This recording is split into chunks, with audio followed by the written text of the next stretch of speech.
বিসমিল্লাহির রহমানির রহিম। প্রিয় দর্শক, মানুষের জীবনের শ্রেষ্ঠ সময় যৌবনকাল। নবী করিম সাল্লাল্লাহু আলাইহি ওয়াসাল্লাম আমাদেরকে বলেছেন, ইগতানিম খামসান ক্বাবলা খামসিন, পাঁচটি সময়কে পাঁচটি সময়ের আগে কাজে লাগাও। পাঁচটি জিনিস আসার আগে গনিমত মনে করে কাজে লাগাও। তার ভিতর একটা হলো শাবাবাকা ক্বাবলা হারামিক, আপনার বৃদ্ধকাল আসার আগে যৌবনকালকে কাজে লাগান।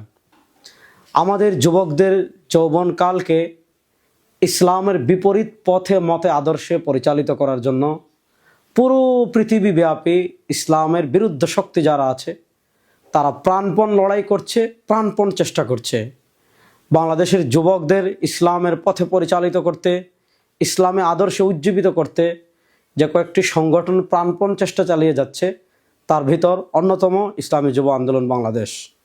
আপনারা ইতিমধ্যে জেনেছেন, আগামী 17 জানুয়ারি রোজ শুক্রবার বাংলাদেশের ঐতিহাসিক সোহরাওয়ার্দী উদ্যানে লক্ষাধিক যুবকের অংশগ্রহণে ইসলামী যুব আন্দোলনের যুব কনভেনশন অনুষ্ঠিত হবে ইনশাআল্লাহ।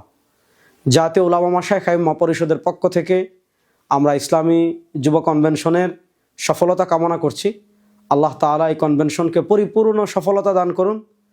এর সাথে বাংলাদেশে যারা দিন বিজয়ের স্বপ্ন দেখেন, বাংলাদেশে যারা ইসলাম বিজয়ের স্বপ্ন দেখেন, বাংলাদেশে যারা রাষ্ট্রীয়ভাবে ইসলাম বিজয়ের স্বপ্ন দেখেন, ইসলামী যুব আন্দোলনের এই যুব কনভেনশনে আপনাদেরকে আমি আমন্ত্রণ জানাচ্ছি। আশা করছি 17 তারিখ বাংলাদেশে ঐতিহাসিক সোহরাওয়ার্দী উদ্যানে আরেকটি ইতিহাস তৈরি হবে, আরেকটি মাইলফলক তৈরি হবে। আপনারা আসবেন, আমাদের জাতীয় নেতৃবৃন্দের বক্তব্য শুনবেন। পরিবর্তিত এই বাংলাদেশে যখন আমরা ফেসিবাদকে পরাজিত করেছি, দিল্লির ধূসরদের পরাজিত করেছি, নতুন বাংলাদেশে আমাদের মিশন দিনকে বিজয় করা, ইসলামকে বিজয় করা।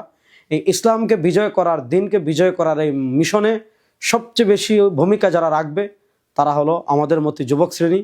আগামী শুক্রবার সোহরাওয়ার্দী উদ্যানে ইসলাম বিজয়ী, ইসলামের স্বপ্ন লালনকারী যুবকদের সাথে দেখা হচ্ছে ইনশাআল্লাহ। আসসালামু আলাইকুম।